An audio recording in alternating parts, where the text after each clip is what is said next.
ఏం చేయాలో అర్థమైతే లేదు. కూర్చున్నాం ఇట్లనే ఏదైనా చేస్తారు మా గురించి చేస్తారంటే పోలీసు వాళ్ళు కూడా అట్లనే పట్టుకుంటున్నారన్న బండిలకి. లైసెన్స్ లేదు, ఆటో అది టీవీ మై సేఫ్ స్టిక్కర్ లేదని లైసెన్స్ చూపెట్టమంటున్నారు, పొల్యూషన్ లేదని పట్టుకుంటున్నారు. అది కూడా ఒక ప్రాబ్లంలో ఉన్నాం మేము. ఎవరికి చెప్పుకోవాలి అది అర్థమైతే లేదన్న. కూర్చున్నాం ఇప్పుడు.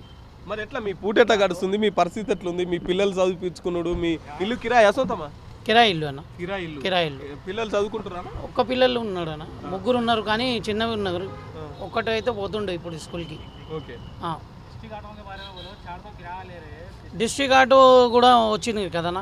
TS 34, TS 40, TS 15 సంగారెడ్డి అది 13 మొత్తం 4 అది వచ్చిన తర్వాత ఏమో ఈ సిటీ ఆటోలకి ఏమో కిరాయి పెంచేసినారన్న. 400 తీసుకుంటున్నారు. ఇప్పుడు డిస్ట్రిక్ట్ ఆటోలు నడిస్తే మీకు వచ్చిన అభ్యంతరం ఏంటి సార్? డిస్ట్రిక్ట్ ఆటోది రేట్ తక్కువ ఉంది సార్, 2,50,000లో ఉంది. ఇది మన సిటీ ఆటో పాసింగ్ అంటే 5 lakhs ఉంది. కానీ డిస్ట్రిక్ట్ ఆటోకి ఇక్కడ పర్మిషన్ ఇచ్చి వాళ్ళు ఏమో ఇక్కడ ఊబర్ ఓలాలో నడిపిస్తున్నారు. మనకు ఏమో ఇబ్బంది అవుతుంది వాళ్ళ గురించి. వాళ్ళు తక్కువ రేట్లో పోతున్నారు. డిస్ట్రిక్ట్ ఆటో కాదు సార్, వాళ్ళు 2,50,000 పెట్టుకొని తీసుకున్నాం. మనం 5 లక్షలు పెట్టుకొని తీసుకుంటే మనకు కిరాయి నడుస్తలేదు, ఇన్స్టాల్మెంట్ నడుస్తలేదు, ఏం నడుస్తలేదు. మనకు బుకింగ్ కూడా ఇస్తలేరు వాళ్ళు. మరి దీని మీద ట్రాఫిక్ పోలీసులు, సివిల్ పోలీసులు, ఆర్టీఓలు వీళ్ళు ఏం చర్యలు పట్టించుకుంటలేరు సార్. ట్రాఫిక్ పోలీసులు ఒకవేళ పట్టుకుంటే ఏమో ఏదైనా తీసుకొని ఇడిచేస్తున్నారు వాళ్ళకు. డిస్ట్రిక్ట్ ఆటో వాళ్ళకు ఎట్లా పర్మిషన్ ఇచ్చినారు? అది ఫస్ట్ మనకు అది ప్రాసెసింగ్ కావాలి. వాళ్ళు ఎంతమంది అయితే డిస్ట్రిక్ట్ ఆటో సంగారెడ్డిది TS 34 నార్సింగి అది పరిగి ఆటోలు మొత్తం ఇక్కడే నడిపిస్తున్నారు సార్ మన సిటీలోనే. మన సిటీ ఆటోకి ఎవ్వరు అడుగుతలేరు, ఎందుకంటే వాళ్ళు వస్తున్నారు, తీసుకొని వస్తున్నారు, తక్కువ రేట్లో పోతున్నారని తక్కువ రేట్లోనే పోతున్నారు ప్యాసింజర్లు. మన మొత్తం కస్టమర్ వాళ్ళే తీసుకుంటున్నారు. అది సిటీ ఆటోలో ఎవరు ఇస్తలేరు కదా అన్న.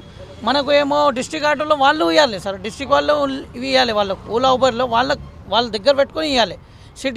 సిటీ ఆటోలో సిటీలో వచ్చి పర్మిషన్ తీసుకొని నడుపుతున్నారు, వాళ్ళు ఎవ్వరు పట్టించుకుంటలేరు అన్న. ఫ్రీ బస్సు పెట్టే ముందుకు ఎంత సంపాదించేవారు? ఫ్రీ బస్ లేకుంటే అప్పుడు 1,500 2,000 సంపాదిస్తుండే అన్న ఎట్లయినా. ఎందుకంటే పబ్లిక్ ఏమో ఆటో గురించి అడుగుతుండే.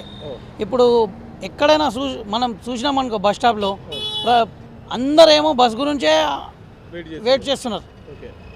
బస్ రాగానే ఆటోకి అయితే పట్టించుకుంటలేరు అన్న. ఎక్కడ నడిపించాలో. ఇప్పుడు 9 గంటల నుంచి ఉన్నాం, తర్వాత నమాజ్కి పోయి వచ్చినాం. ఈ 200 కూడా చేయలేనా ఇప్పుడు వరకు. ఇట్లా ఉంది పరిస్థితి. మరి మీ సమస్యలను చేసినామన్నా, మా యూనియన్ లీడర్కి చెప్పినాం, మాట్లాడుతున్నారు అన్నీ చెప్తున్నారు. తర్వాత చేస్తారు, జూన్లో ఏమైనా ఉంటుందేమో అని అంటున్నారు. ఇప్పటి వరకు ఏం లేదు.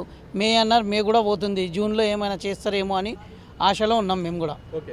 అంటే తెలంగాణ వచ్చిన తర్వాత ప్రభుత్వం మారింది, కాంగ్రెస్ సర్కార్ ఇప్పుడు అధికారంలో ఉంది.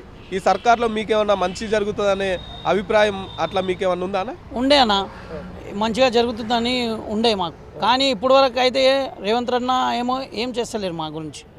ఆటో వాళ్ళకి చేస్తారని చెప్పిండు, ఎప్పుడు చేస్తాడేమో అది టైం చూస్తున్నాం మేము కూడా. ఎప్పుడు చేస్తే మనకు కూడా ఏమైనా ఉంటుందని. అది ఇంద్రమ్మ ఇల్లు ఇస్తాడని వచ్చి చెప్పిండు, వచ్చి ఫోటోలు తీసుకుపోయినారు. కానీ ఇప్పుడు వరకు ఏం అప్డేట్ లేదు. మనం కిరాయి కట్టి ఎట్లానా కేసీఆర్ అన్న అయితే ఇచ్చిండు అందరికీ. ఇగో మా ముంగటే ఉన్నాయి డబుల్ బెడ్రూమ్, వాళ్ళు ఉంటున్నారు కదన్నా. మాకు కూడా ఇవ్వాలి, మాకు కూడా సొంతం ఇల్లు లేదు, కిరాయి ఇల్లు ఉన్నారు, కిరాయి ఆటో ఉన్నారు. ఆటో ఇస్తారని ఈ స్కీమ్ తీసిండు, అది కూడా ఇవ్వాలి ఇప్పుడు వరకు.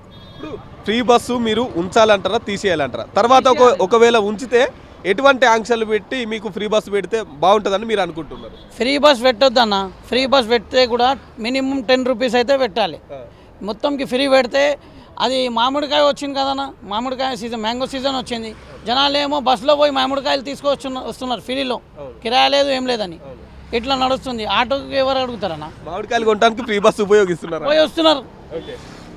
ఎక్కడ పోతున్నారంటే హైదరాబాద్ పోతున్నాం మామిడికాయ తీసుకునే. ఎందుకు బస్ కిరాయి పెట్టద్దు అంటే ఫ్రీలో ఉంది కదా అన్న పెట్టిండు అంటుండు. ఇట్లా అయిపోయింది పరిస్థితి మాది. సో ఓవరాల్గా తెలంగాణ మొత్తంలో రేవంత్ రెడ్డి పాలన గురించి చెప్పాలంటే ఏం చెప్తారు? ఏం చెప్తానా, కాంగ్రెస్ అయితే మంచిగా ఉంది, మంచి ప్రభుత్వం. కాంగ్రెస్కి అందరు ఆశపడతారు. మేము కూడా కాంగ్రెసే చాయిస్ చేసినాం. కానీ మాకు ఏమైనా చేస్తుందని ఆశ ఉంది ఇప్పుడు వరకు కూడా.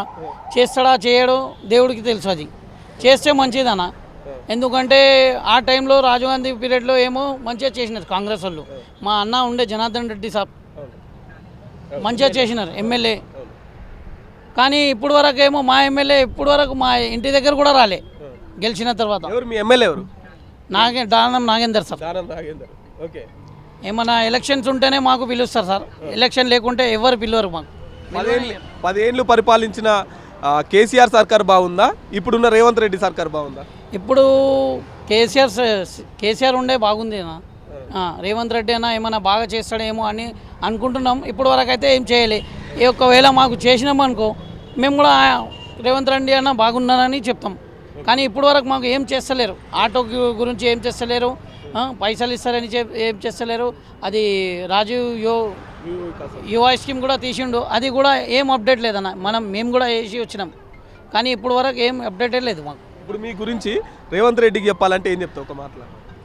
రేవంత్ రెడ్డి నాకు చెప్పాలంటే, రేవంత్ రెడ్డి సార్ జర మాకు హెల్ప్ చేయండి, మీకు దయ అవుతుంది.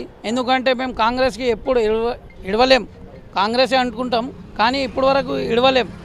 మీరు కూడా మంచి చేస్తే మీకు కూడా ఒక నెక్స్ట్ ప్రభుత్వం మీకే గెలిపిస్తాం సార్. ఎందుకంటే Congress, I love Congress sir, అంతే. ఓకే. థ్యాంక్ యూ అన్న.